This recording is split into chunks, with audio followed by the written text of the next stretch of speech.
नमस्कार, जार से inspired chemistry take के स्टूडियो में आपका स्वागत है। आइए उप सहसंयोजी रसायन तथा कार्बधात्विक यौगिक के अंतर्गत निम्नलिखित संकुल यौगिकों के IUPAC नाम लिखे के अंतर्गत हम विभिन्न संकुल यौगिकों का IUPAC नामकरण किस प्रकार से किया जाता है जानेंगे। इसके पूर्व हम संकुल यौगिकों के IUPAC नामकरण से संबंधित प्रत्येक नियम का उदाहरण सहित वीडियो बना चुके हैं, जिसे मैं इसी वीडियो के एंड स्क्रीन में लगा दूंगा। तो आइए हम विभिन्न उदाहरणों के माध्यम से संकुल यौगिकों के IUPAC नामकरण जानें। तो प्रथम हमारे पास CuNH3 SO4। तो आइए इसका नामकरण जानें। तो NH3 यहाँ पर जो है उदासीन है और SO4 जो है इस पर -2 आवेश होता है। तो इसकी जो ऑक्सीकरण संख्या रहेगी 2 आएगी। तो इसका नामकरण जानें। तो ये टेट्रा एमीन है, tetra amine, tetra amine,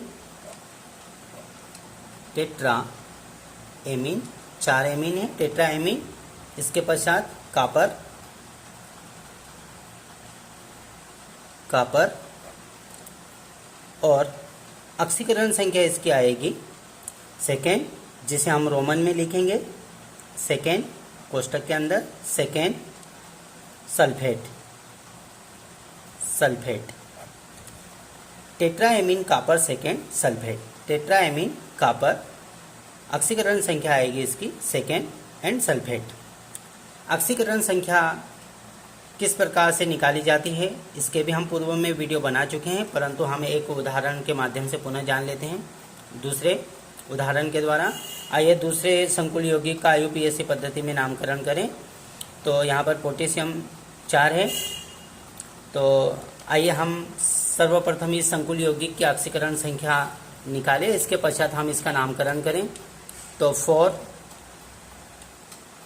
into potassium की संयोजकता होती है +1, ये इस प्रकार से, प्लस आयरन की निकालना है तो यहाँ पर x रखेंगे, x + 6 और साइनाइड की जो ऑक्सीकरण संख्या होती है -1 = 0। तो ये हो जाएंगे 4 + x - 6 = 0। अब x बराबर -6 को हम बराबर के उधर ले जाएंगे तो ये हो जाएगा प्लस के 6, 4 को इधर ले जाएंगे तो ये हो जाएगा माइनस का, तो -4। तो 6 - 4 ये हो जाएंगे 2। तो x बराबर 2। ये जो 2 संख्या रहेगी ये धनात्मक रहेगी। तो यहाँ पर आयरन की जो ऑक्सीकरण संख्या प्राप्त हुई हमारे पास +2। तो आइए हम अब इसका नामकरण जानें। तो पोटेशियम यहाँ पर धनात्मक है तो पूरा संकुल हो जाएगा ऋणावेशित। तो केंद्रीय धातु परमाणु के साथ में अर्थात आयरन के साथ में 8 लगाएंगे, अनुलग्न 8। तो आइए हम नामकरण जानें। तो पोटेशियम, पोटेशियम हेक्सासाइनो, चूंकि साइनाइड यहाँ पर ऋणावेशित है तो अनुलग्न O लगाएंगे। हेक्सा अर्थात 6, हेक्सा, हेक्सा साइनो। और यहाँ पर पोटेशियम धनात्मक है तो पूरा संकुल हो जाएगा ऋणावेशित। तो यहाँ पर आयरन के साथ में अनुलग्न लगाएंगे 8, साइनो फेरेट, फेरेट और ऑक्सीकरण संख्या प्राप्त हुई हमारी 2, सेकेंड, जिसे हम रोमन में लिखेंगे इस प्रकार से। अब नेक्स्ट यहाँ पर जल उदासीन है तो आइए इसका नामकरण जानें। हेक्सा एक्वा क्रोमियम और ऑक्सीकरण संख्या आएगी इसकी 3rd, चूंकि ये उदासीन है तो यहाँ चूंकि 3Cl है। आइए हम नेक्स्ट नामकरण जानें। तो यहाँ पर जल उदासीन है अर्थात hexa aqua chromium and 3rd chloride. तो लिखें हम हेक्सा एक्वा, एक्वा अर्थात जल, हेक्सा एक्वा क्रोमियम,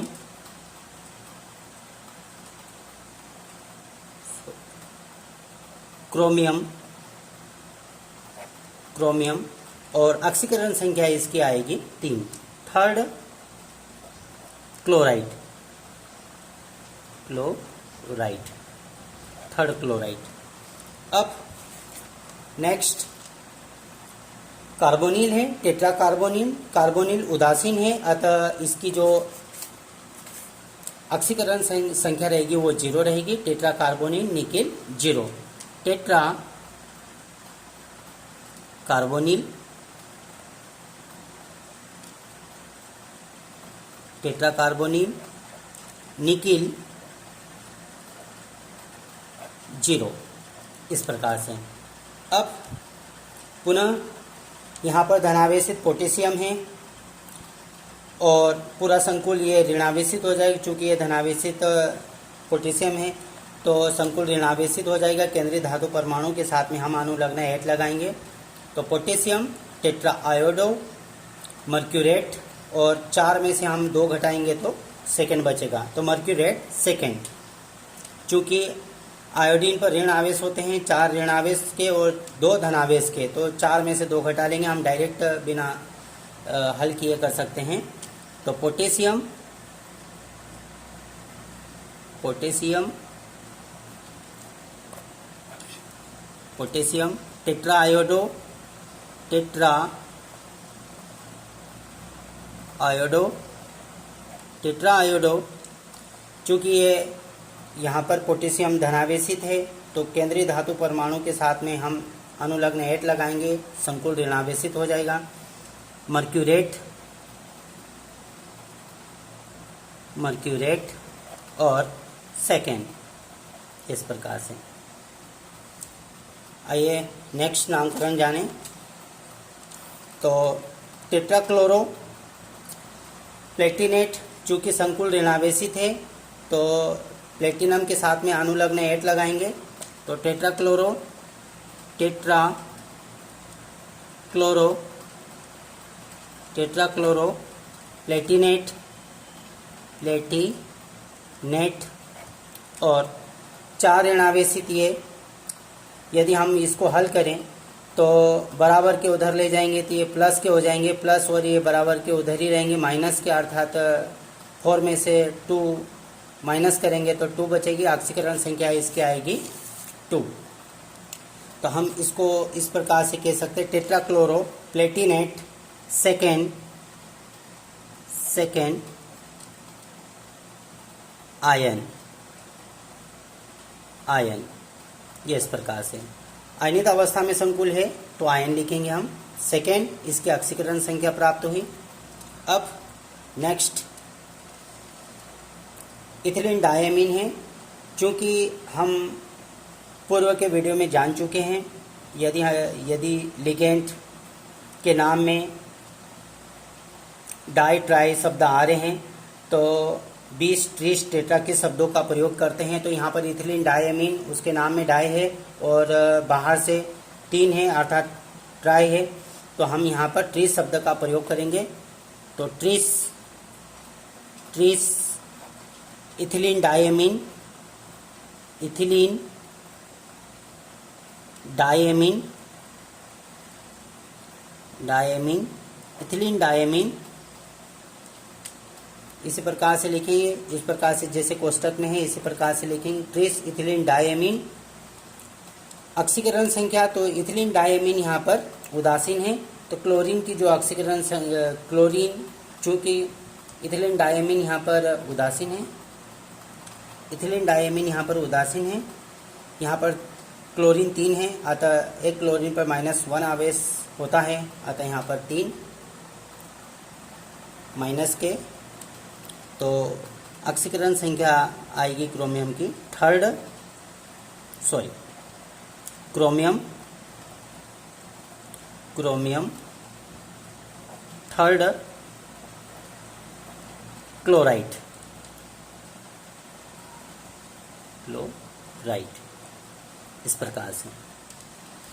प्रकार से हमने निम्न उदाहरणों के माध्यम से संकुल यौगिकों के IUPAC पद्धति में नामकरण जानें। और यदि प्रत्येक नियम को उदाहरण सहित जानना हो, स्क्रीन में मैं वीडियो को ऐड कर रहा हूँ। इसके माध्यम से आप प्रत्येक नियम को उदाहरण सहित जान सकते हैं। Thank you.